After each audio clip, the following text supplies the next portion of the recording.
Hi there, my name is David Coletto, and I am the CEO of Abacus Data, a polling and market research firm with offices in Ottawa and Toronto. Well, tomorrow is election day in Ontario, and today we released our final survey of the campaign.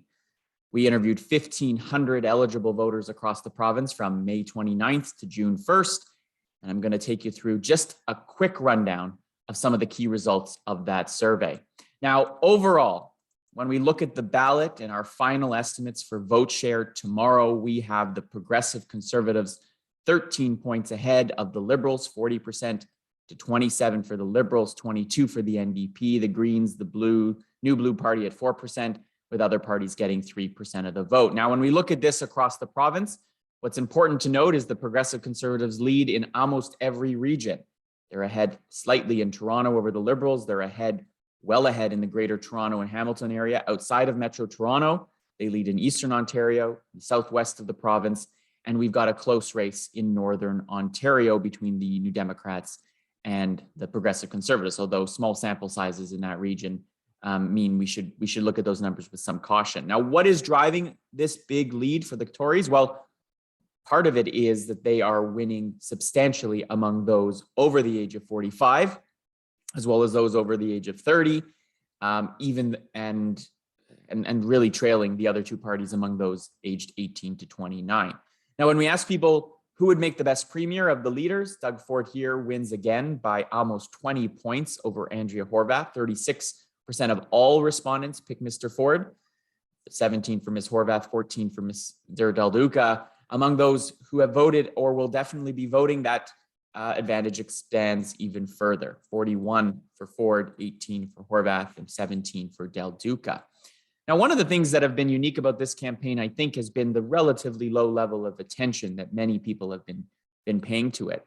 As of the most recent survey, a day before the election, just over half of Ontarians say they're following this campaign either very closely or somewhat closely, but almost 40% or more say they're only following it a little or not at all. These numbers haven't changed all that much since the beginning of the campaign. We've seen a slight uptick in those following it, but not that much. And so this suggests turnout may be low tomorrow, which would further advantage the Progressive Conservatives in my view. Now, what are the top issues? Well, throughout this campaign, the cost of living has been the top issue for more people. 63% in our most recent survey rated reducing the cost of living as one of the top issues that was going to determine their vote, followed by housing affordability and accessibility, improving the healthcare system, keeping taxes from going up, and growing the economy and creating jobs. All of those have at least 1 in 4 people putting it in their top 3 issues. What's at the bottom of the list? Reducing the cost of childcare, improving transit, reducing racism, improving the education system. Even that, only 1 in 10 put it in their top 5. Now, one of the reasons why the Progressive Conservatives are in such a dominant position is because on those 5 top issues, they're either well ahead of the other parties or competitive when we ask those who care about those issues which party they think would be best. On the top issue of this campaign, reducing the cost of living, the Tories have a 14-point lead among those who care about those issues. When it comes to taxes or the economy, they're light years ahead of the Liberals, leading by over 30 points on those 2 issues.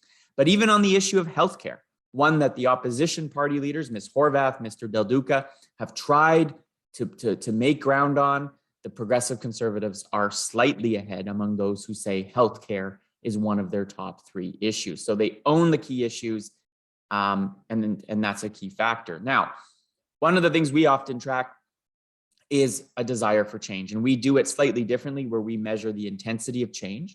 Now, half of this province definitely wants to see a change in government. That's up slightly from last week, but compared to previous elections, is in line with what we saw in the last federal election, is much lower than what we saw in 2018. And 1 in 5 Ontarians say that they definitely want to see Mr. Ford reelected. But what's important to note, among those change voters, those who definitely want change, when we ask them who they're going to vote for, you can see almost an even split between the Liberals and the New Democrats. So one of the stories of this campaign is while there may be sufficient desire for change in the population, there hasn't been any consolidation of that vote around one of the two main alternatives to Mr. Ford. Why? Well, one of the reasons is Doug Ford is the most popular premier in the province. 39% have a positive view of him compared to 32 for Ms. Horvath, 24 for Mr. Del Duca, and 18 for Mr. Schreiner. Now, Mr. Ford has also the highest negatives, but compared to where he has been in the past, back in March of 2020, 60% of Ontarians had a negative view of the premier. That's down 20 points since before the pandemic and gives him the best net rating. So desire for change, while high, isn't sufficient given the relative popularity of Mr. Ford and the lack of enthusiasm, I'd say, for any of the alternatives up on offer. And the campaign really hasn't changed that. When we ask people over the course of the campaign, has your impressions improved or worsened of these leaders, you can see once again, while Mr. Schreiner had the net best gain of 4 points, Mr. Ford hasn't fared that poorly. In fact, Mr. Del Duca has had, based on these numbers, the most challenging campaign with a 6-point deficit in terms of those who say their views have gotten worse versus better. Now, one of the things that surprises many people, and this is a new question we asked in this survey, is we asked people to rate the premier in terms of his performance. And the clear majority of the province believes that Doug Ford has been either a good or an okay or a great premier. This is not somebody where there's a broad, deep desire, deep anger, deep frustration with his performance as premier. Now, he is not perhaps going to be named one of the best premiers we've ever had, but these numbers suggest not many people are willing to say he has been one of our worst either. And that has been a big factor in his performance. In fact, when we compare how you feel about Doug as a premier and then how you're going to vote, you can see this very clear relationship that once you get people to believe he's bad or horrible, almost none of them are going to vote for him.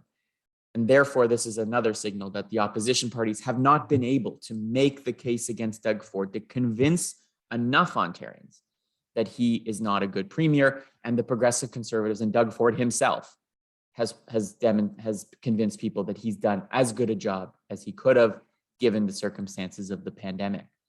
Finally, when we ask people who do they think will win this election, almost half say the Progressive Conservatives. That's up slightly from last week. 21% say the Liberals are going to win. Only 9% think the New Democrats are going to win. A big challenge for the New Democrats tomorrow as they try to stop strategic voting. They've been trying for weeks now to convince people that they have the best chance of beating Progressive Conservative candidates across the province. The effort hasn't really bared much fruit. Only 9% of people think the NDP are likely going to win this election.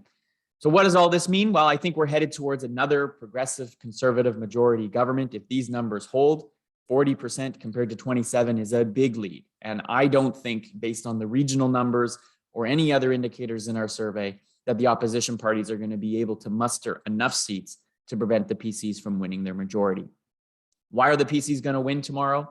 It's because they've got the most popular leader, they own all the key issues, and they haven't caused enough people to want to see a change in government. The opposition parties haven't capitalized on any of the vulnerabilities or weakness that Progressive Conservative government has, and as a result, we're likely going to see Doug Ford for at least another few years.